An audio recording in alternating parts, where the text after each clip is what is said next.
Hey, welcome in. It's the Arrowhead Addict podcast. Patrick Allen back again with Matt Connor for the second straight week as Matt Verderam is enjoying his paternity leave.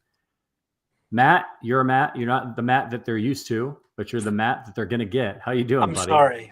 I'm sorry. I am not the Matthew you deserve, but yeah, I'm good. I'm good.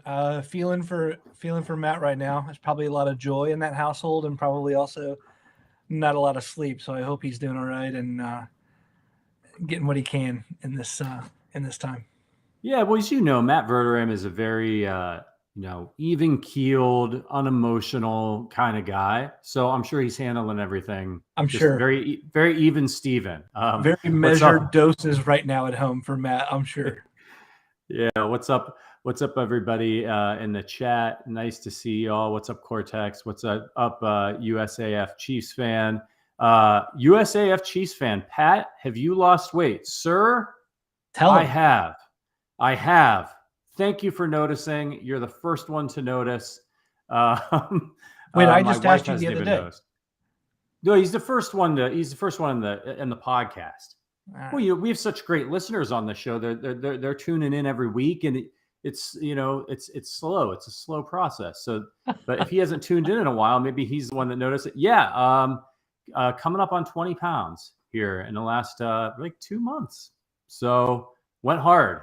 I don't do anything halfway. It's like I think I told you before when I used to smoke. I was a pack a day guy. If I'm losing weight, I'm gonna lose a lot of weight kind of guy. So appreciate you noticing that. Hey, listen, everybody, I got an announcement for you as we get into the podcast here. We're going to be talking draft. The NFL draft is 2 weeks away. We're super excited about that. But we're doing a giveaway. We're giving away a Patrick Mahomes jersey. If you thank you, Tremblay. If you saw my my tweet or the Arrowhead Addict tweet, we're giving away a monthly. We're doing this every month. We're going to be giving away a jersey. I'm thinking maybe next month we do like one of those Chiefs Super Bowl replica rings. Those are really cool. Maybe somebody would be interested in that. But yeah, so we're doing a monthly contest giveaway. This month we're giving away a Patrick Mahomes jersey. As I mentioned, there are multiple ways for you to enter. So check out the link in the description of this video to find out how to enter. Terms and conditions apply, all that stuff. But you can like follow people on Twitter, subscribe to this YouTube channel. And you could just enter, but you can get multiple entries. So like if you're already subscribed and you follow us all because you guys are awesome, there's still just a way for you to enter. If you're new, you can get multiple entries. So there'll always be ways for y'all to get in on these giveaways. We'll be giving that away early next month, and then we'll be launching a new giveaway. So we're excited about that. Boy, I'll tell you what, Matt, I'm a little down. I'm feeling a lot better because USAF Chiefs fan noticed my weight loss. But yeah, I'm having a rough week, man. Is it Chiefs related or is it everything? It's not, man. Like my house is falling down around me. We bought this house in June. We're coming up on a year, and it's like there's like a couple additions on it, and the guy did whoever sold us the house, they did the work themselves, and yeah, they didn't know what they were doing, and our inspector missed it. It's all really bad. I'm talking. The inspector missed it.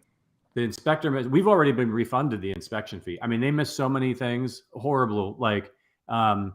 So we have to tear off the roof on part of the house. Just found that out this week. We have severe water infiltration because the roof wasn't put on. But on top of the roof is a bunch of HVAC equipment. So that has to be removed.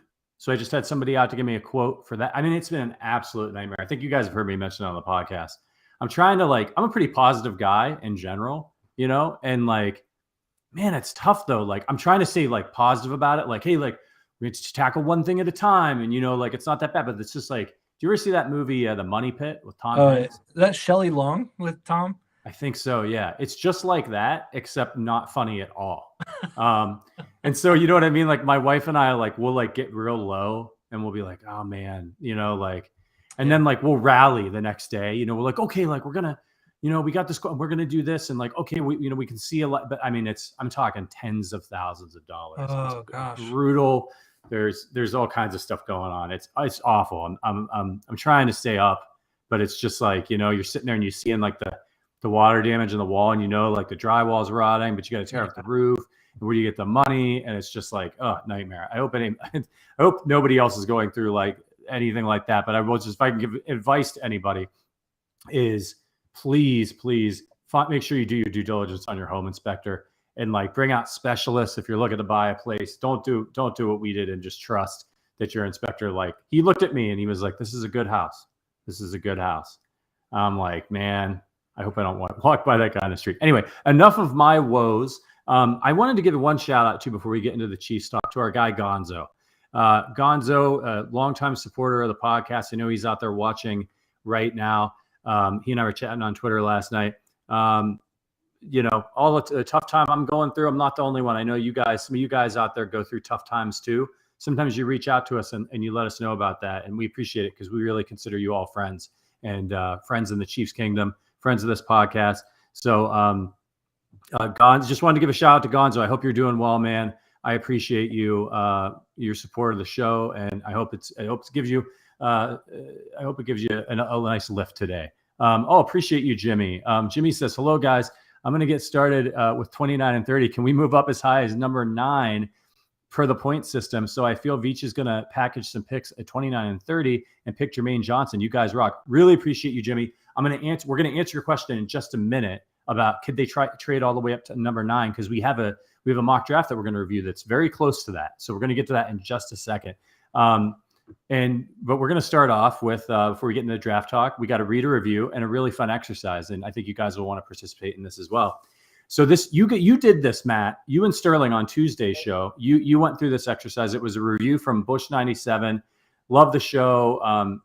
Really appreciates all of us talking and how we don't always agree. I'm not going to do the whole review because it's already been read, but they asked if you could create an all-time Chiefs receiver core, wide receiver 1 through 5, who would it be? So we're going to want to hear from you guys out in the YouTube chat. All-time Chiefs receiving core. Now, you and Sterling did this on Tuesday's show. So if you guys want to hear what Sterling thought, head on over to Tuesday's show. Check that out if you missed it. I decided to do this exercise because I thought it sounded like a hell of a lot of fun. So here's who I went with. And you tell me, Matt, because I haven't listened to Tuesday's show. I'm a bad teammate. No, go for it. I got, so Tyreek Hill obviously is your number 1. Obviously. Clearly the best receiver in Chiefs history. Even though he didn't get to rack up all the numbers, maybe some other guys did for lack of longevity. So number 1, Tyreek Hill. Number 2, I wish I could have seen this guy play. Otis Taylor has to be number 2 for all you old heads that are watching. I'm sure will agree that got to see Otis play. He was an absolute. So he played with the Chiefs from 1965 to 1975. So we all know what that era was like, right? 65 to 75, like a lot of smash mouth football, not a lot of forward pass. Otis Taylor had 7,300 yards for the Chiefs between 65 and 75, which is just absolutely nuts. He had I believe it was 1966, like 1,200 yards, 15 touchdowns in that season for a 17.8 average. In 1966, that's completely bananas. He's got some downfield ability, like shades of things to come. Goodness gracious. Can he still suit up? Can we get him in? That's absolutely incredible. So obviously Tyreek Hill going with Otis Taylor. Those are my 2 pillars on the receiving core. Now, obviously the Chiefs haven't had a lot of great wide receivers. The top 2 receivers in Chiefs history are tight ends, and Tony Gonzalez and Travis Kelce. So I didn't include them on this list because they're tight ends, and he asked about receivers. So number 3, and we talked about this when we talked about our favorite wide receivers. I'm going with Andre Bad Moon Rising. And Bad Moon Rising. Bad Moon. His time with the Chiefs, like he was productive.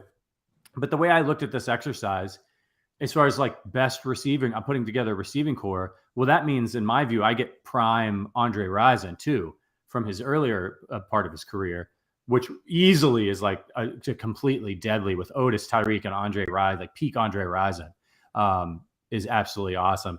Number 4, there were some contenders here, right? Like, do I pick Johnny Morton because I want to see somebody doing the worm? Do I pick but I went with Dwayne Bowe. Underrated just receiver in general. Yeah. Maybe not what people wanted him to be. Derek Alexander from USA Chiefs fan. He was awesome. For sure. I see Lake Dawson. I loved Lake Dawson. Didn't put up a ton of big numbers, but Dwayne Bowe is my number 4. And then with number 5, I thought about Eddie Kennison, but I thought, with all these guys on the field, Tyreek, Otis, Andre Rison, Dwayne Bowe, like there's just not going to be enough like passes, even with Andy, to go around. So I went with Dante Hall for my number 5, so I can use him in the return game. At that point, I'm thinking my team's putting up 40 points a game easily, especially if Mahomes is quarterback. Do you agree? Oh yeah. Especially because that the human joystick's going to be running some back himself. The offense won't even get back on the field before the defense has to go back out. Right. And then you could play around. Like you could go in some spread formations and put Dante in there and pitch him the ball or have him run a reverse. He's got all that space. Like, Lucas, Frankie Hammond Jr., wherever Verderame is, he just said, "You son of a bitch." We got some good ones out there. Oh, Jason Avant and Donnie Avery. Come on, stop trolling. So many great recent memories out there. Yeah. Tyreek Hill, Dwayne Bowe. Willie Davis is a good one. Agreed, Jose. Who did you go with, Matt? Just real quick with your list. Yeah, well, we had Bowe. We actually didn't put Otis Taylor on the list because we thought it was like guys that we'd seen. Like we thought it was more personal to that. Sure. Rather than like just an obvious all franchise top 5, which makes it even worse. It's already bad enough trying to find 5 great Chiefs receivers. Right. Like you get into questionable territory pretty quickly after like 3 or 4 even. But so I had Derek Alexander in mind because I loved him. And then and Kennison was on the list. Kennison was on Sterling's list. We also had fun making an anti-top 5. It was like John Baldwin, Sylvester Morris, Snoop Menace. Some of those names. Snoop Menace. Yeah, so we had a good time. It was a good time. Sly Morris. Yeah, some of these guys, JJ Burden, obviously. Yeah. Some of the old timers. I wanted to go with a mix of if you're talking peak, how about Joe Horn? That's a great point. Yeah. I wanted to go with a mix of like I had to get some of the old timers in there and also guys I've seen that I would want to watch again. Otis was just like I didn't know that he did that in 66. That's crazy considering the era he played in. Really fun. I'm gonna have to go back and watch a bunch of highlights now. Gonna do a quick announcement here. So and then I've got a question for Matt. I'm going to ask you this, and I want you to think about it. Okay. How many Super Bowls will Patrick Mahomes win as the Chiefs quarterback? That's my question for you. Think about it. But before you answer, the Arrowhead Addict podcast is brought to you by the Kansas City Beer Company. I'm rocking the hoodie.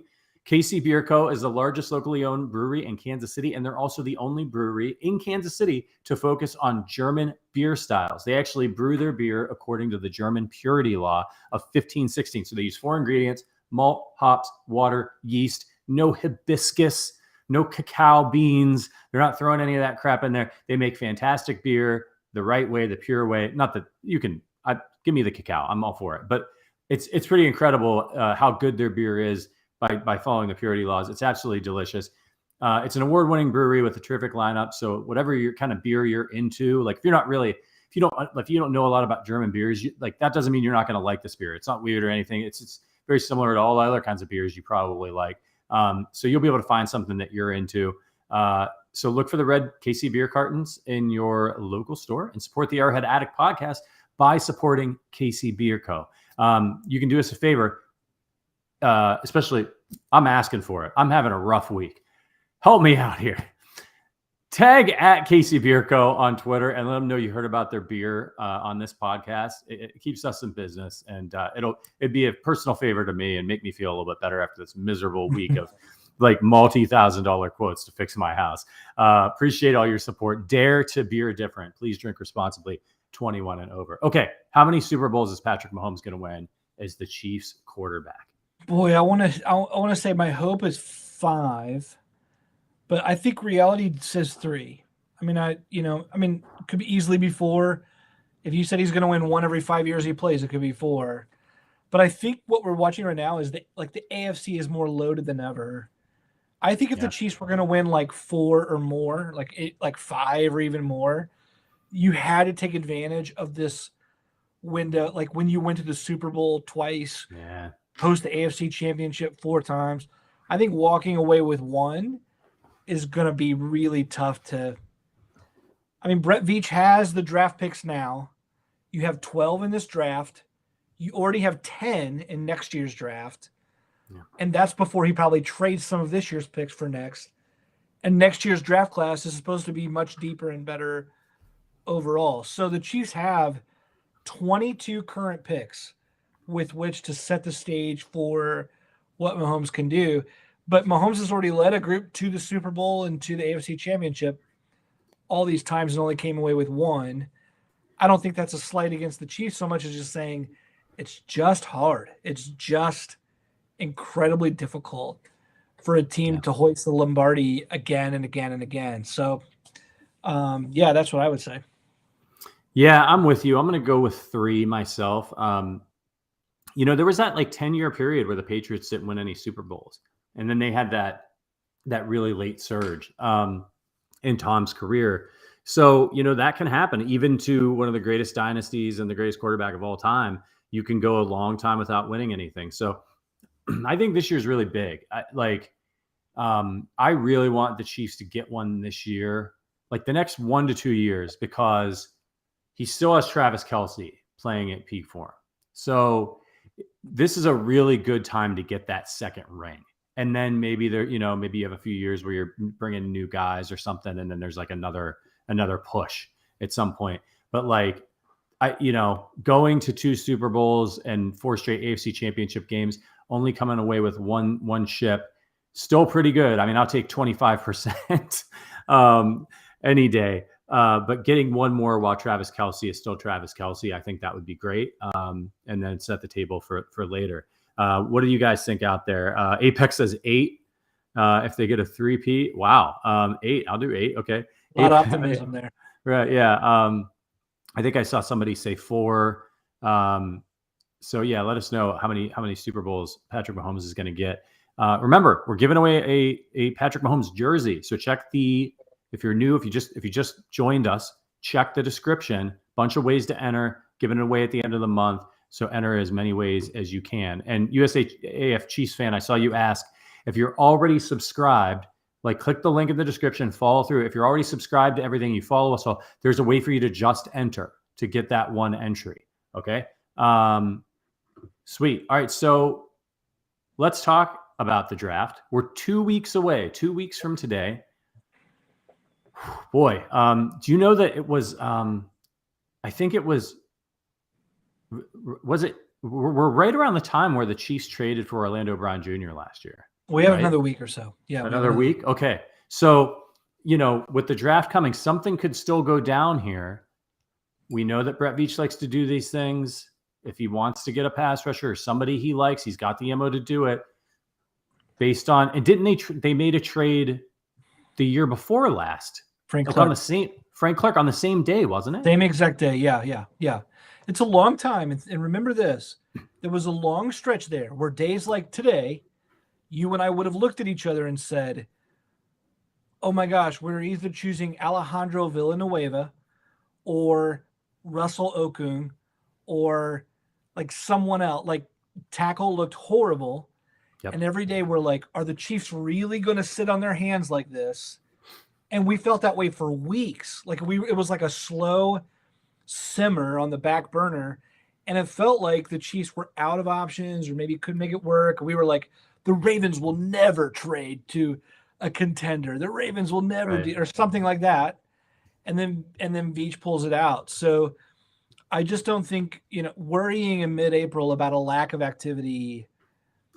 And I've been guilty of that too. I mean, for sure. But this line, the defensive line specifically isn't done. The roster's not done. And like you said, big trades have been made right before the draft in half of the years that Brett Veach has been running the draft. So, it'll be really interesting to see what comes up. Maybe I can get Brett Veach to help with the renovations to my house, right? Because it's like things are like a shambles here right now. It feels like you're living in the 20 early 2021 offensive line or something. Like Bob Right? Bob Sutton was your home assessor or whatever, your Oh inspector. God. Oh no. Oh God. Bob Sutton. He's like, That's hey, what your I'm house gonna. is bending, but it won't break, so Right. you're good. You're Oh yeah, good. this is fine. This is fine. All right, listen. So Matt Miller, formerly of Bleacher Report, now over at ESPN, he tweeted out a Chiefs like kind of little mini mock draft, and it was really fascinating. So I thought we'd talk about what he proposed. He tweeted out a trade that he thinks the Chiefs will make in the first round. He explained the compensation, and then he said what picks he thinks the Chiefs would make. So I thought we'd go over it, see what you all thought out in the chat, and we'll break down these players that the Chiefs get in this haul. So here's what Matt suggested. He said the Chiefs would trade with the Houston Texans. Kansas City trades number 29, number 50, and number 103, and they get number 13. Trade is equal based on the trade value chart. So to our super chat, to answer your question, what would the Chiefs need to do to get up to number 9? A little bit more than that, right? A little bit more than 29, 50, and 103. It gets really expensive if you do that. If you trade 29 and 30, the trade value chart says you deserve pick 11. So the Chiefs would have to pony up both first rounders and another solid pick to leap into the top 10. Right. And I mean, that's what they did to get to 11, right? That's where they got Mahomes. Well, they traded a future first. That was a significant first. part of that. Yeah. And then their own first in that draft. Correct. Plus a third.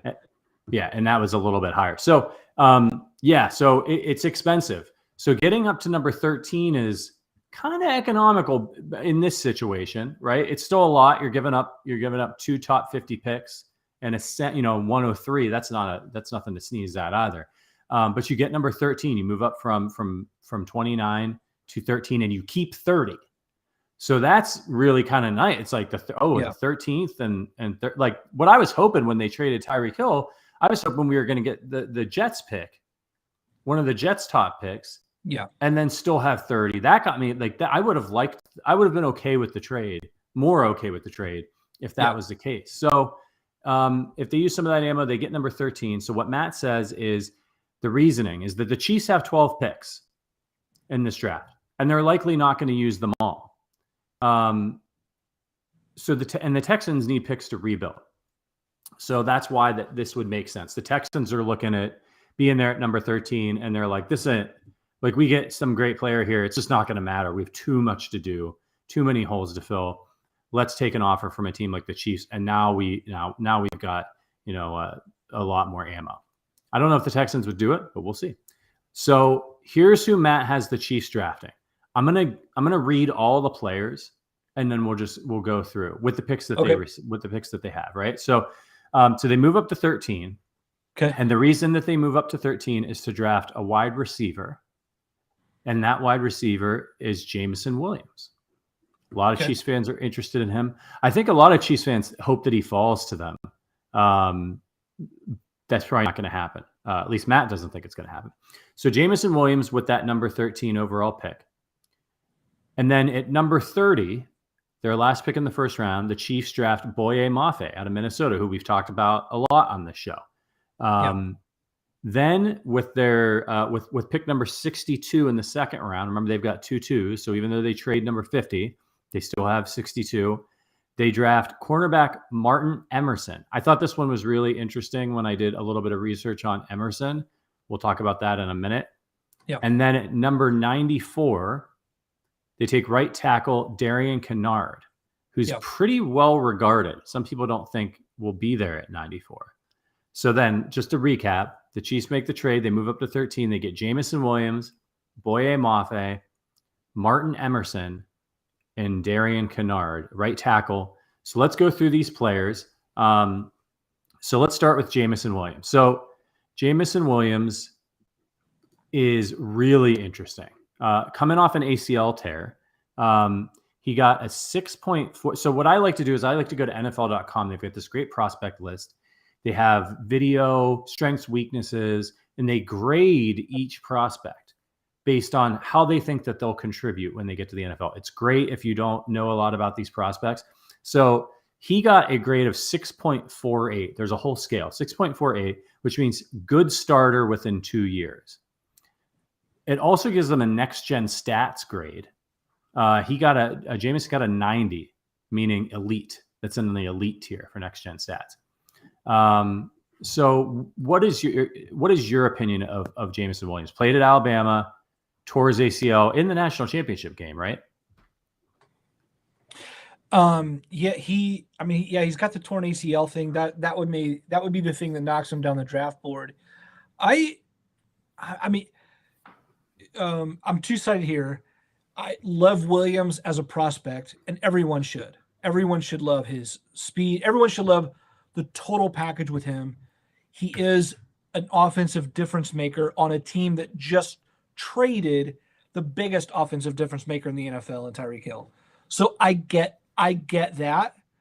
I hate the trade up that high. I in this class, you have plenty of wide receivers.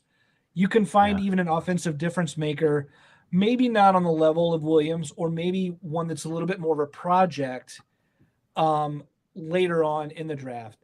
To me, if the Chiefs are going to trade those kind of assets and move up, you've got to grab one of like the top 4 pass rushers. There are elite corners out there. We'll talk about Martin Emerson in a second that I just don't see this as a fit at all. So to me, if you're going to address a need, I'm not afraid to move up. And I think that's actually a good place to move up because you still hold on to that second first-round pick. But doing so for a wide receiver, that would be frustrating to me if I'm watching the draft. I mean, I love George Pickens. I love Sky Moore. I love plenty of others who may fall and be available later on. If you're going all in, you got to do something on the edge. Based on what they have right now, who do they? It's a gaping wound. Right. And I don't get it. Yeah. So I mean, look, I understand why he thinks that this would be appealing to the Chiefs, because probably like if this guy didn't have the ACL tear, he'd be the first receiver off the board, according to a lot of folks, right? Sure. Absolutely elite, 6'2", 189. So look, I'm going to give you a little bit of this, and this comes from, if you're not familiar with Williams, this comes again from NFL.com scouting report. Linear route runner with electric long speed and to impact the game as a home run hitter or decoy, drawing defenders away from other elements of the offense. He ruins man coverage, but faces some limitations. He has issues getting off of press cleanly, although I actually read a similar scouting report of Jamar Chase the other day. So there you go. So might require some scheming to get off the mark cleanly against certain corners. Catch toughness can be inconsistent when contested or in heavily trafficked areas. He has all the juice to find consistent separation on vertical, over, and post corner routes, and could see monstrous production if paired with a high-end talent at quarterback. Well, we've got that. The ACL tear could play a role in determining his ultimate draft destination, but it's unlikely to change his game. Nate S. says, I appreciate you, Nate, for the super chat. Love Williams. I think he's a wide receiver. I think he's wide receiver 1 in the draft, but don't want to trade up for a wide receiver. Trade up for Johnson's, Jordan Davis, or falling KT. Yeah, so listen, I tend to agree here. I'd love to have Jameson Williams, and he could be whoever gets him. If his ACL is right, could end up with like a Jamar Chase, Justin Jefferson type of impact receiver, and that would be great to see on the Chiefs. But as you mentioned, they have a gaping wound at pass rush. They need to get younger and cheaper. They would get younger and cheaper with this pick, but when you look at the receivers in this draft, that's where I'm kind of like, all right, like it's so deep, right? And you move all the way up and you give up that draft capital. Well, fine. I'm okay with you doing that. You have the ammo, but for a receiver, I mean, you've got Garrett Wilson, Treylon Burks, Jameson Williams, Chris Olave, Drake London. Those 5 guys could all go in the first round. Did you say Dotson? No. I mean, Christian Watson out of North Dakota No, State. you got Jan Dotson. And John Dotson. Yeah. I mean, certainly Christian Watson is sometimes sneaks in there. I brought up Sky Moore earlier. I mean, Sky Moore. we haven't even talked about Pickens yet. Right. Like you got Pickens. Right. Like all these guys, Jalen Tolbert out of South Alabama, like they all have a 6.21 grade or higher on the NFL. So like, yeah, okay, maybe if you end up with Pickens or Sky Moore, like maybe they're not going to be as top end as maybe a Garrett Wilson or Jameson Williams, but they're still really good prospects, that could go in the first round. So why not use that capital? I agree. Move up and get yourself, if you're going to move up, get yourself that pass rusher. Get one of the top 4 pass rushers in this draft and be like, yep, we still have plenty of ammo. We're still going to have a first round pick, right? In this scenario, you still have 30. And then, you could double up in that. Like the Chiefs could trade up and get one of the pass rushers in that spot maybe. And then they could still draft Boye Mafe, who's we're going to talk about next, at 30 if he's there. Yeah. And then move up in the second round to get, because they got the 2, so there's so many, and to get one of those receivers if they wanted it. Like there's a lot of ways that Brett Veach could play this. I'm not sure this is the way he's going to do it. And I think, and we talked about this last week, the Chiefs have added so many receivers in the offseason. You got McCole Hardman, they've got Juju. That I'm thinking that maybe that's the plan for Veach, is to wait on receiver and get somebody in the second round or at the end of the first. Yeah, I think that's the play. I think the play is to wait until the end of the first. Veach has gotten rid of so many first round picks that keeping both actually makes sense. Or at the very least, you have those 2 at the very end. You've got teams, bad teams, like Seattle, who are going to need a quarterback, who may want to trade back into the first for their ability to get that 5th-year option. If the Chiefs can pick up like Seattle's first rounder next year in a deeper draft that's going to be much higher, then you're not having to trade up for that kind of a pick. You've just invested ahead of time to naturally get it from a bad team. So if Chiefs Kingdom's like, I want to grab maybe the top wide off the board, or I want to make that much higher of a claim, I think you can get that in next year's draft. And I mean, the Chiefs are going to be fine receiving the football this year, no matter who they bring in. They have a decent core already, and Mahomes is the rising tide that raises all ships. So yeah, I don't see it. I don't like it. I will say this, to Matt Miller's credit. Matt's a Missouri native, a good guy, knows his stuff, and he's a Chiefs fan. So it's not like, I think a lot of these guys that make mock drafts are like, oh, I'll send this guy, like. They got to replace Tyreek Hill, and so, okay. And that's as far as they think about it. Some guys have given the Chiefs like a second round running back or something, like Matt knows his stuff. So I wouldn't, he's got good reasons for what he does. It's just not a move that I would be enamored with. All right. So we're a little lukewarm or cold on the Jameson Williams move up, but let's talk about the rest of the players in this package. Next up at number 30 is Boye Mafe. And we have a super chat from Jimmy. I'm for Ojabo, Mafe, Emerson, Asamiya, Mumma. I don't know Mumma. Chad Mumma. He's a linebacker. Chad Mumma. Linebacker. Okay. And then some receivers. Our defense needs addressed first. I tend to agree, Jimmy. I think they got to get help on defense. Next up then was at 30, Boye Mafe out of Minnesota. So he's actually, we talk about the top 4 edge guys. According to the NFL.com scouting reports, they have him at number 4, which is interesting. Does he make it to 30 if that's the case? If other NFL teams see it that way? Maybe, but he gets a 6.35 grade, which on the chart is eventual plus starter. So it goes up to 8. So 8, if you get an 8, you're the perfect prospect.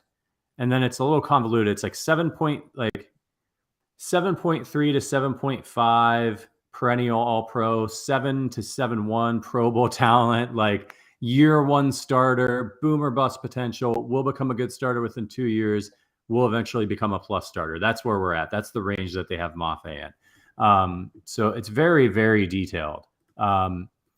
Mafe is, as we've mentioned on the podcast, Verderam and I met him when we went to the Super Bowl. We watched him work out. Monster, 6'3", 255, a lot of muscle on that man. He ran a 4.5, 40-yard dash. That's impressive. 38 vertical, 125 broad jump. What is your opinion on Mafe? Yeah, I mean, who doesn't like Mafe? You know, he's so projectable. I think some people would say, like, I wish he was a bit younger. Like, he's a bit older as a prospect, maybe. He didn't like dominate at the college level. Like, there's not like a great body of work. You know, there's not a double-digit sack season or at least like prolonged domination over a few years. But that said, he certainly seems to be growing. Some guys use the pre-draft season to really bloom, right? Whether it's the Senior Bowl, the Combine, the Pro Day, and he's just been one of those guys who's just like really like, wow. I mean, so when you said he was in the top 4, I mean, I don't know who that takes out. Maybe Jermaine Johnson. You know, everyone's got some dings in this class, really. So, but yeah, at the very least, his floor seems to be productive, situational pass rusher, like a Manny Ogba or something. And that's the floor. And I would have been fine if the Chiefs would have paid Ogba this offseason. So, yeah, I think it'd be a lot of fun to have him. Yeah, I'm going to read you the quick overview of Mafe from, and this was from Lance Zerline at NFL.com. His NFL comparisons, Rashawn Gary. Mafe's evaluation requires the evaluator to focus more closely on the flashes than just the play-to-play action. His combination of rare explosive measurables with average fundamentals could make for a perfect storm of rapid development once he gets focused skill work at the pro level.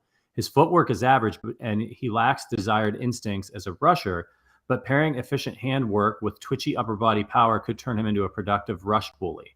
He has all the traits and toughness to develop into an above average starter as a 4.3 base end. And then, of course, they've got his strengths and weaknesses, which you can check out. I dropped the link to his profile in the YouTube chat. Explosive athlete with power, generates rush momentum with feet charging forward, and then, of course, some of the weaknesses, inefficient pathways to the top of the rush. I mean, these are really detailed scouting reports. I think you guys really want to check them out. But yeah, if he's there at 30, I think one of the reasons he keeps getting mocked to the Chiefs at that point is because everyone does these mock drafts and they're mocking all these players, all these teams. And he's a guy that consistently kind of gets passed over. People are taking receivers, pass rushers. And then he ends up in that back end of the first round. And then all these mockers, they look for a team. Well, who needs edge at this point, right? The Chiefs do. Well, if he's going to be in this range, maybe he ends up in Kansas City. This is a good mock draft. I wouldn't be surprised if he doesn't make it that far because, that's just, it's a pass rusher. The NFL, most of it, has figured out in recent years, right, that these are premium. You're starting to see a lot more defensive linemen, offensive linemen are going early, and teams are being a little bit more, careful with the skill position players so early and some of those others. So, look, the NFL's got it. NFL.com has it. Aiden Hutchinson, Jermaine Johnson, Trayvon Walker, Joshua Pascal. Oh, wait, I'm on defensive end. Sorry. Aiden Hutchinson is probably going to go number 1 overall. But when you're looking at edge, Thibodeau, what is with the names this year, these guys? Goodness gracious. The guy out of Ricky there? Purdue. Yeah. Karl Loftus. George right? Karlaftis. Yeah. Karlaftis. He's Greek. Oh, Greek. He's, yes. It's a Karlaftis. That's my Greek impersonation, right? Ajabu, and then Mafe on the edge, with a range of 6.3 grade to 6.7. So, Yeah, I mean, I look, if he's there, I love the pick. I love the pick. Seeing the man work out, like the Chiefs need it, but it depends on what they do. If they're sitting there at 29 and 30, then who's on the board. People fall like this every year. You look at these mock drafts and you're like, you get convinced in your head that this is the way that it's going to go. And then the actual draft happens and you find out that some of these talent evaluators see it totally differently. Or sometimes it's just bad luck, right? Like, like it's like in The Price is Right when they play Plinko, like sometimes it just starts bouncing all crazy and somebody just gets missed. It's not that they're not talented, but that's what people get excited about, right? When that value, look at this value we got at the end of the first round. So hopefully the Chiefs get lucky if they stay put and there's a lot of value there. Next up was, this one was curious because NFL.com is not high on Martin Emerson. Yeah. I mean, it took me a minute to find him on the list because they have him graded at a 5.8, which is average backup special teamer. At number 62. I don't want. Yeah. No. Martin Emerson's better than that. Martin Emerson's a good corner. I think Martin Emerson profiles really well in zone-heavy schemes, which is why I was shocked. I mean, Matt Miller knows the Chiefs well. He knows his prospects well, certainly much better than me. I was just a little bit shocked to see Emerson go here I mean, he's got the length and all, but he doesn't have the top end speed to keep up with anyone man-to-man down the field. He's just going to need a lot of help. And like those physical limitations in terms of quickness and turning around, I just think he's going to work much better in a different defense, and he would be a great player in those defenses.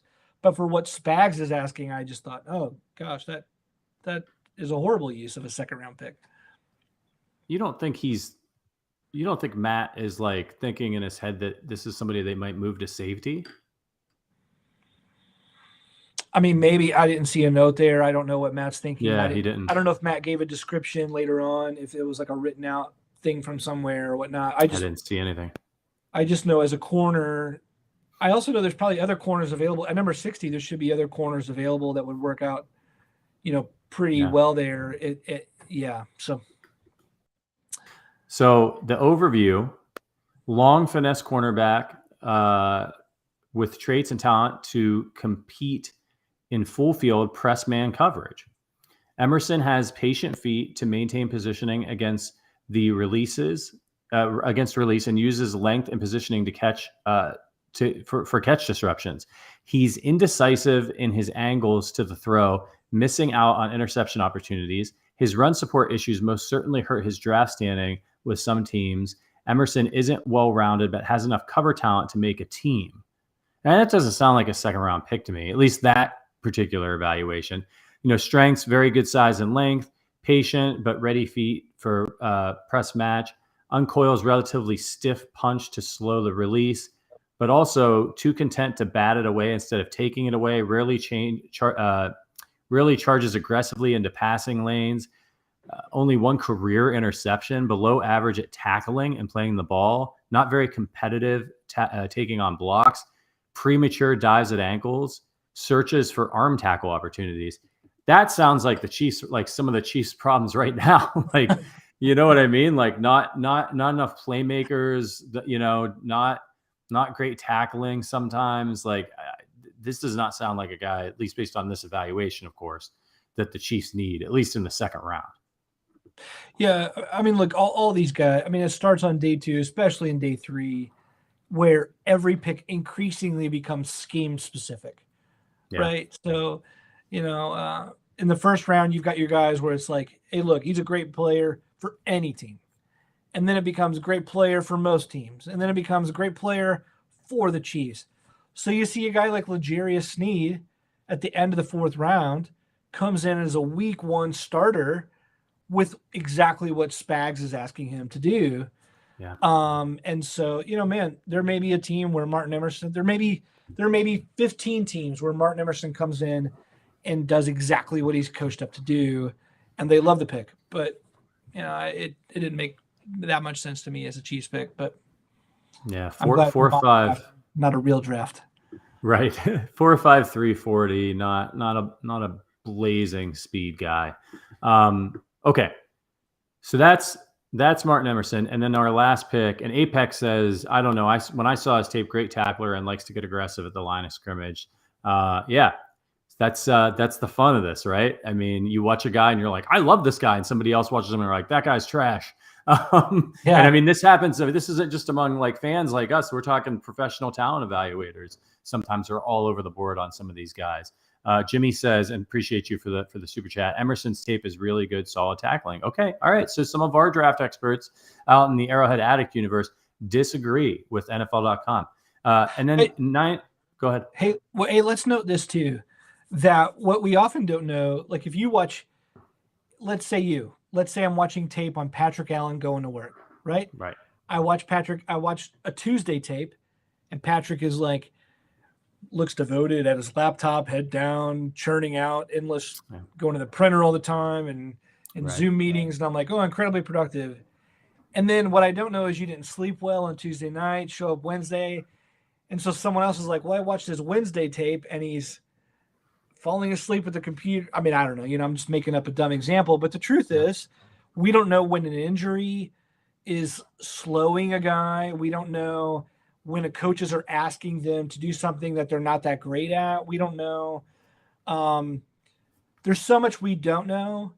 Yeah. And then there's also so much we already do know that's even hard to factor in. So I think that's what makes us all love this so much, the mystery of it all. But yeah, we can say we watch tape of this guy versus USC and then it looks wildly different than when they faced Miami, Florida. So yeah. How did you know I didn't sleep well on Tuesday night? Well, I watched the tape. I mean, I really did. I was up in the middle of the night because all this crap. That was a bad night. Wednesday slept great. Last night slept great. So hanging in, Jimmy, again, thank you, man. Whatever on Emerson, he passes my eyes test. LOL. All right. And lastly, in this mock is Darion Kinnard. Now, I liked this. When I read the scouting report on Kinnard, I liked this pick a lot, especially at 94. What did you think? You're not a fan? You want to go first? Sure. Let me go first. So the NFL.com grade, 6.24 grade, eventual starter. Now he's a right tackle, but NFL.com thinks he's going to guard, and he projects as an eventual starter at guard. 6'5", 345. He sounds like he fits in the mold of the guards that the Chiefs have now, like nasty, Mauler. Listen to these strengths. Sorry, go ahead. That's right. Oak tree frame with proportional thickness throughout. Premium wingspan with enormous hands, able to generate instant movement when his technique is right. Torques and turns defenders out of the gap. Enough range to handle short and long pull blocking tasks. The overview: 3-year starter at right tackle with a right guard projection. Kinnard possesses a thick bone frame that is very girthy. I don't know how I'd feel, even if I was a football player, somebody described me as very girthy, but well-proportioned. He's not a bad athlete, but faces limitations with lateral and recovery movements, which is probably why he's projecting as a guard instead of a tackle. A transition inside should allow for more advantageous positioning as both a drive blocker and in pass protection. Kinnard is an all-day mauler, relying heavily upon a nasty demeanor and physical advantages to overwhelm opponents. However, he could see substantial downturn in success rate at the pro level unless he spends more time and energy improving his hand usage, footwork, and overall technique. So maybe a little bit of a project, but that's what professional coaches get paid to do. You don't seem as high on this. No. Lay it on us. Why? No, I mean, I think Kinnard is going to be a great pro starter. I think some teams are going to be enamored when they put him in. Look, however you feel about Trey Smith, another team is going to feel that way about Kinnard like jumping in. I mean, especially if they keep him on the right side where he's already familiar. Kinnard took over the right tackle spot. I think he took it over with a few games left in his freshman year. So that guy's been playing against top level competition at Kentucky for years and holding his own. But if you hate watching, if you want Orlando Brown Jr. to pretty by far be the most athletic of your bookends, then you take Kinnard and throw him outside. I mean, that's what you do. And if you love Trey Smith enough that you want to see two of them next to each other, you take Kinnard because he's a mauler. He's nasty, plays to the whistle. Just like you got to love that attitude. And in the run, it's going to be great. But for what the Chiefs need, I just think you're going to need much more athleticism, much better footwork. He plays heavy. I just didn't get it again. You know, I just think there are other people who are gonna fare better. What I like is Matt Miller's emphasis on, hey, the Chiefs need help at right tackle, and you can't just depend on Lucas Niang coming back from a patellar injury and Andrew Wiley. Like that's not like we need a better investment long term. Let's make some competition there. So I like that because not a lot of mock drafts ignore that as a need for the Chiefs. Yeah. But yeah, you know, to me it's a run mauling guard, and that's not what the Chiefs are like. Very set at guard. Yeah, that's a great point. It's not a need that's high up on the list, and that's a pretty high pick. Maybe you try to find that right tackle, or maybe you're getting cornerback depth, you know, safety depth. Like the Chiefs need those positions. They even need linebacker depth. I mean, they're set with their killer linebacker at that spot. For this draft class. All right. So that was the Matt Miller mock draft. Super fun. I love it. I love talking about stuff like this. We got 2 weeks to go, so it's time to bone up. Listen, if you like the Arrowhead Addict podcast, and before I get to this, I just want to tease. The Chiefs hosted, speaking of wide receivers, the Chiefs hosted another wide receiver for a personal visit. We're going to talk about that in just a second. But if you like the Arrowhead Addict podcast, please consider becoming a member of the Arrowhead Addict family. And it really is, I have to admit, a family. Arrowhead Addict members get access to special emojis and loyalty badges here in the YouTube. And they also, they can use during the live YouTube streams, but they also get invited to a private Discord where they can hang out with the AA hosts, me, Matt Connor, Matt Verderam, Sterling Holmes, and talk Chiefs football. They also, in the Discord, all the Arrowhead Addict writers are in there. It's great. It's a ton of fun. We talk Chiefs football, we talk movies, beer, and so much more. Members also get invites to private events with the hosts, like a virtual happy hour. We've got another one coming up here pretty soon. So check the link. It's in the description about joining. And you can find that wherever you get this podcast. We appreciate your support. Not required, of course, to enjoy what we do. But if you want a little something extra, you want to get more involved in what we're trying to build here at the Arrowhead Addict podcast, we'd love to get to know you like we've gotten to know so many of our members so far. All right. So you wrote about this, Matt. So I'm looking for you on the details. The Chiefs hosted wide receiver. I mean, you're the editor of the site. Like you know what's happening. They hosted wide receiver Christian Watson out of North Dakota State. Eventual average starter, according to NFL.com, 6.27 grade. What are your thoughts on this visit? I mean, it's interesting that the Chiefs brought him in. They also brought in George Pickens. So that's right. You're getting a sense of kind of where they're kicking the tires on wide receiver. Some people would probably place those guys in the same tier, I guess. I think Pickens is far and beyond. Like Watson, I mean, I don't dislike Watson. I think Watson could be fine. You know, Watson seems to do a lot of things well without like having like anything like exceptional. I mean, he's got exceptional length. He's 6'4".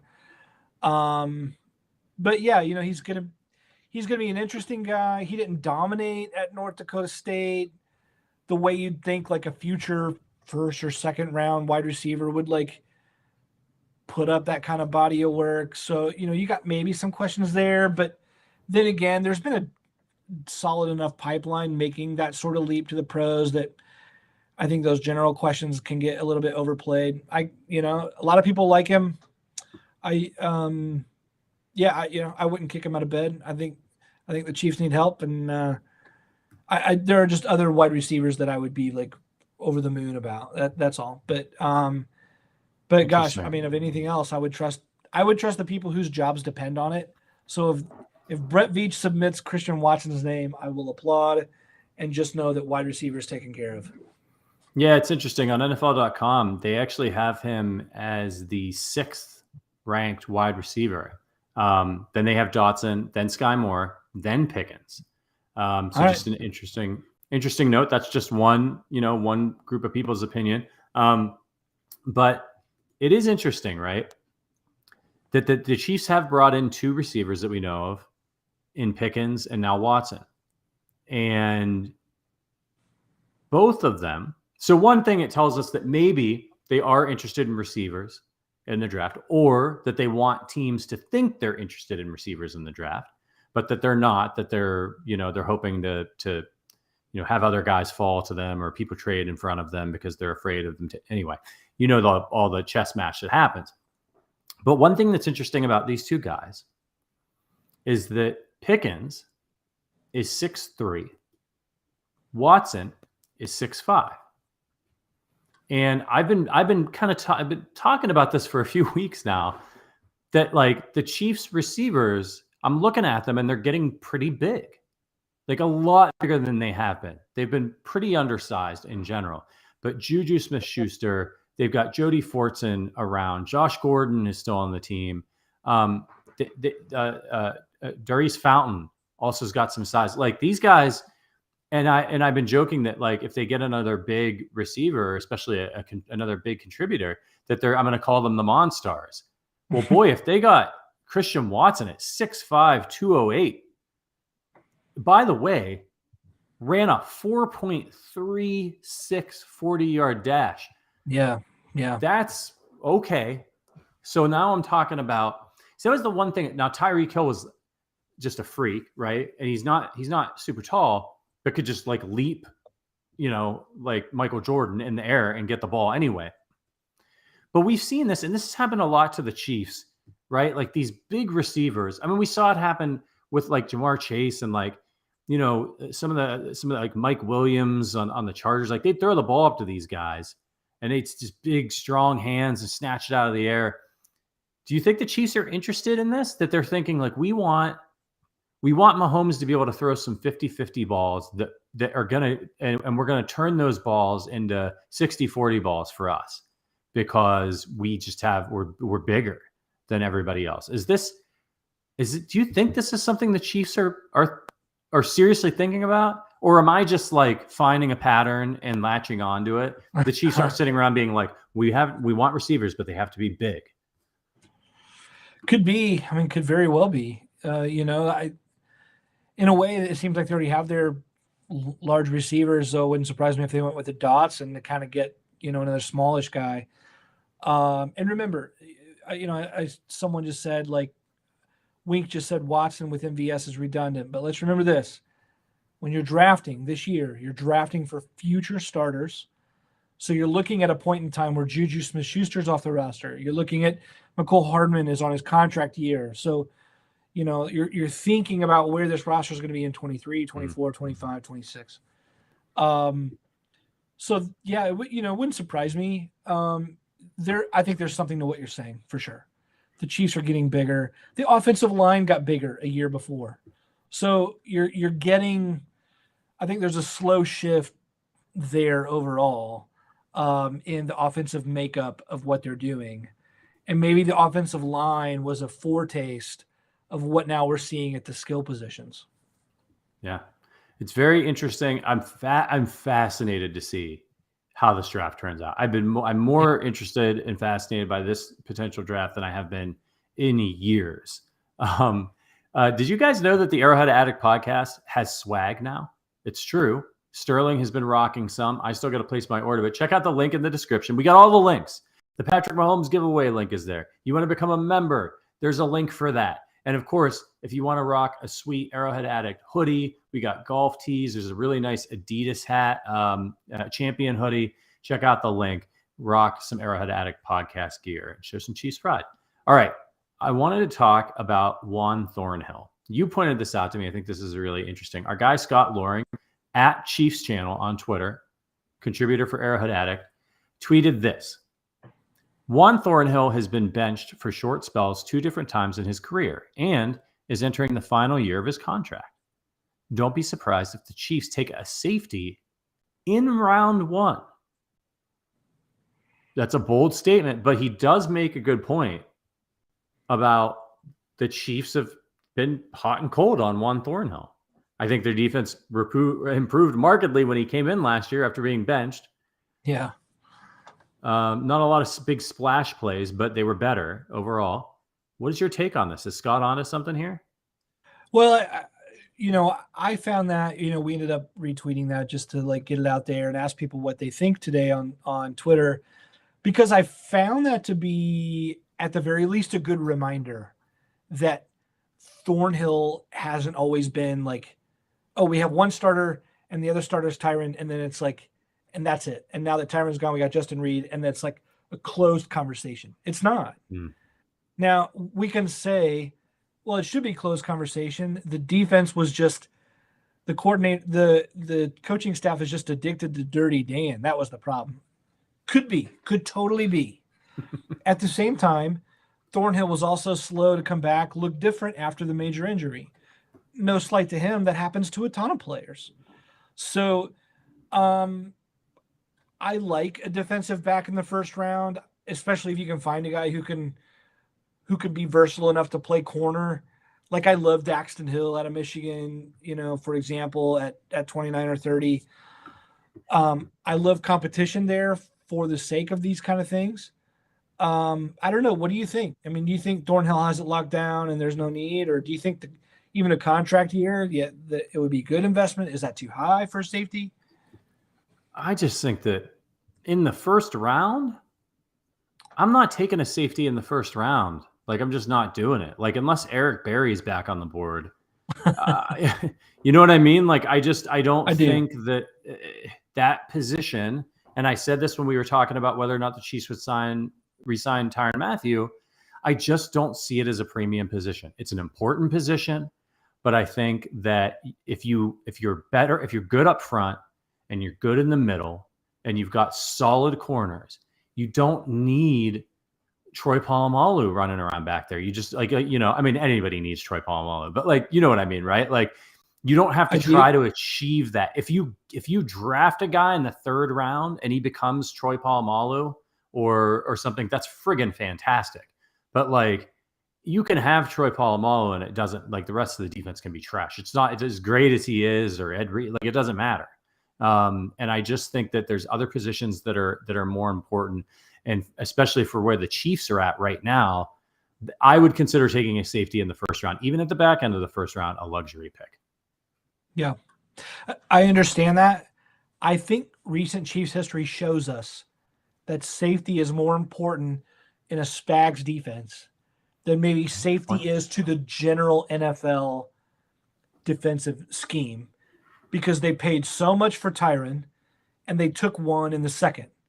So there has been an emphasis on greater investments at safety. And look at what the Chiefs came out in free agency with Justin Reed locked down before anything else. So despite the gaping wound we've talked about at edge rusher, Veach was honed in on safety first. So, you can say in general, oh yeah, safety is a good place to find value. You don't need to draft it early. Brett Veach put his first attention of the offseason on safety. Again, the big contract for Tyron 3 years ago, a 2nd-round pick on Juan Thornhill. The Chiefs' actions at least say, we think safety is more important than other teams. Yeah, but I do think that some of it was by necessity, right? Like, they had to replace Tyrann Mathieu and get that taken care of. There's no depth there. They knew Sorensen was moving on, so they had to get somebody in free agency, and there was a value there. And bringing him in the first place was a move to get an attitude on defense, get leadership on defense. So I don't disagree. Yeah, I'm just playing devil's advocate here, saying there are some high-level investments. Right. Yeah. I mean, look, it's really fascinating. I think Juan Thornhill is a good player. I don't know what the Chiefs' deal with him is. If maybe they just felt he wasn't ready or he wasn't working hard enough coming back. I just don't. It was so weird that him Like a being Todd Haley benched. with Derek Johnson. Right. Yeah. 52 guys off the streets could have won. I don't know. I don't know what's going on there. I think he's a solid player. I think if they could keep him, they should keep him. He's still young. It just depends on what the contract situation is. But I think I think they could replace him too later if they had to, and if they needed to get cheaper. And they could probably do that later in this draft if there's somebody that they like. And there's guys like at the back end of that first round, do they end up taking, do they throw a curveball at us? Do they take a tackle? Do they draft somebody like Charles Cross or something, if they're still on the board? I don't know. It would be fascinating if we're all thinking they're going to go edge and receiver, and then they do something wacky, like take safety and tackle first round, and then not a cornerback, and everybody's losing their minds. I don't know. This draft is a complete mystery to me of what Brett Veach is going to do, but I'm almost sure, I'm 90% sure he's going to make a big trade, maybe before this draft even happens, because he's got all that ammo. And he has so many spots he needs to fill. It's like when they traded for Orlando Brown Jr. Veach knew he had a lot of spots to fill along that offensive line. He did some things to try to make sure he was okay, they signed Kyle Long, right? He was this is, it's not great, but it's probably better than the other options I could get. He locked up Tooney. He's I want to make sure I get one guy. He did that. And then he was looking at the tackle positions and he's I got to have a left tackle. And if he wasn't able to, he tried to get the tackle from the 49ers. Trent Williams. Tried to get Trent Williams and couldn't. And he was all right. So he was big game hunting at that position. And then he went to work trying to get Orlando Brown. And if he wasn't able to get Orlando Brown, you bet your ass he would have traded it up in that draft to get the guy he wanted. So that's why it's just fascinating to me heading into these next couple weeks is I know he's got a list, and he's all right, what do I want to do here? He's going to leave some of it up to to chance in the draft. You have to, right? He didn't know he was going to be able to get Creed Humphrey for sure. He didn't know he was going to be able to get Trey Smith, but those picks don't look as brilliant by Brett Veach if he doesn't first go out and sign Joe Tooney and trade for Orlando Brown Jr. Now it's oh man, you did a bang up job. But if he leaves it all up to chance and he just goes into the draft, the Chiefs probably don't have the offensive line, as good of an offensive line as they do today. No chance. So it's about managing your risk. And if you've got a lot of holes, he's going to do something. I just don't know what. Would you agree? No. You think he's just going to, he's going to riverboat Ron, let it all ride. No. I'll say it this way. Because I think there's a macro picture, and you tell me if you agree with this or not.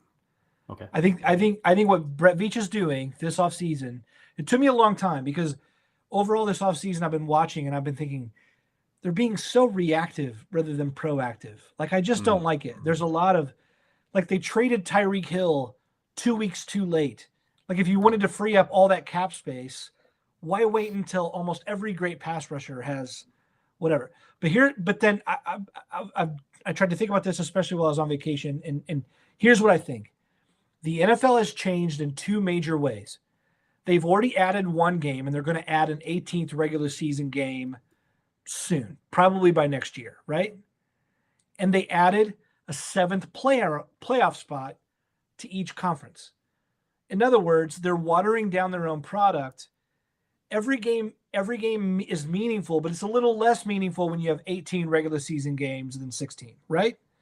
Yep. Last year, we saw the defense go from the worst thing I've ever seen, we're just pulling our hair out because they're so bad, to, oh my gosh, they've dominated over 8 straight opponents, right? So, in other words, the NFL is making the season longer, which allows teams to go through more of a metamorphosis over time.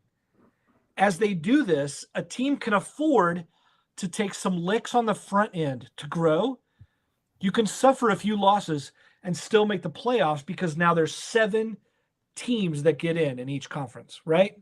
Yeah. So if I'm Veach right now, I'm looking and going, holy hell, we can get young real fast, and we may take our licks. We may lose 3 of the first 6 games. That's fine, because we can even sneak into the playoffs next year if we have to. But what this allows them to do, because right now, who are you going to get at pass rusher? Who are you going to get? Who are you going to sign? Jadeveon Clowney? Melvin Ingram is already visiting the Dolphins. I mean, at this point, who knows? There's no cornerstone there. And in terms of a trade, there's no obvious guy, I think, to trade for who doesn't come with his own questions and or huge financial demands, right? Yep. If you're Brett Veach, you roll with a ton of young guys up front and in positions of need. And you always have the NFL's trade deadline where because right now everyone's playing to win, right? But halfway through the season, the Jags are going to be selling Josh Allen. They just are.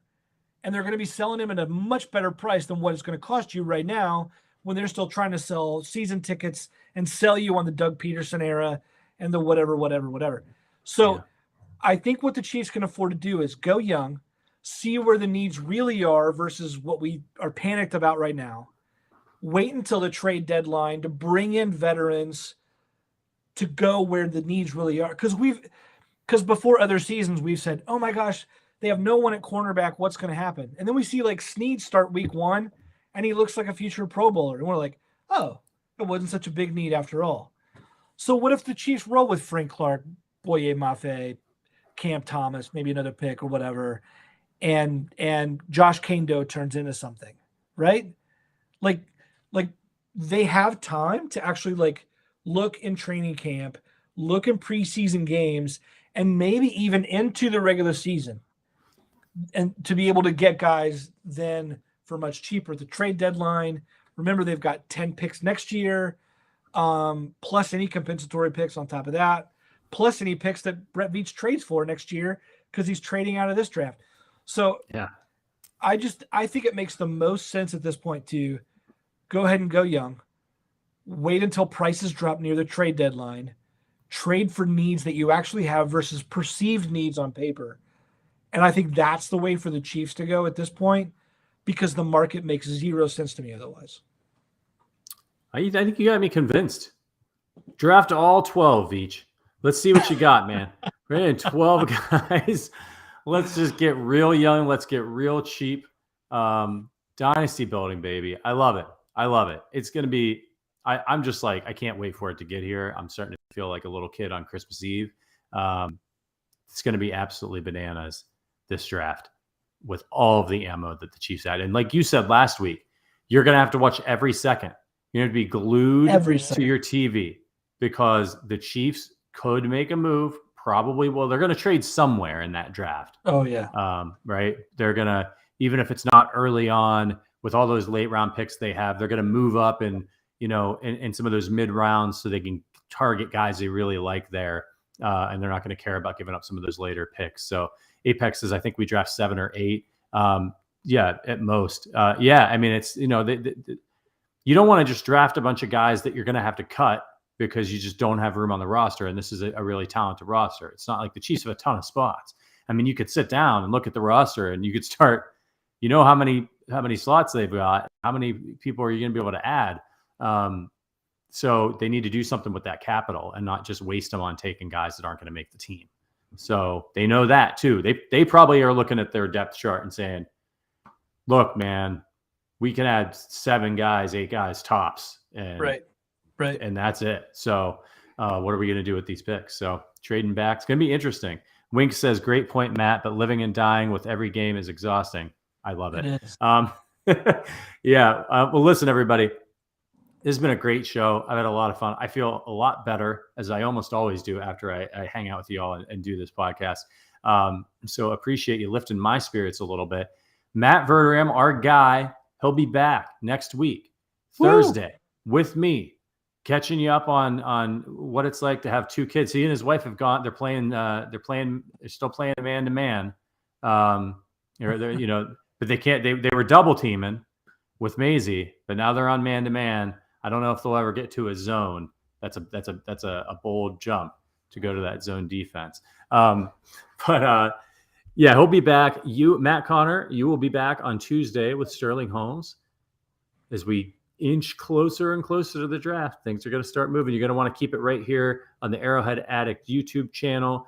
We special shout out to all y'all, the audio listeners. If you want to hear your question, if you got questions about the draft and you're not able to watch live, leave us a 5-star review on Apple Podcasts. Not only does it help the podcast out, it helps people find our content. We'll read your review and your question on the podcast. And it doesn't just have to be Chiefs related. People ask us about our favorite cereals, some of the other ridiculous crap that we talk about on this podcast. So we'd love to find out about what you're interested in. You want us to rank something, we'll probably rank it.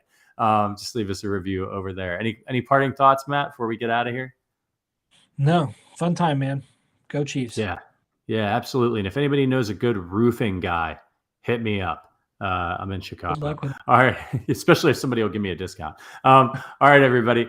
Appreciate you for Matt Connor, for the on paternity leave, Matt Verderam, for our producer, Richard. My name is Patrick Allen. Thank you so much for all your support. Hit that bell on the way out so you're notified next time we go live. But until then, go Chiefs.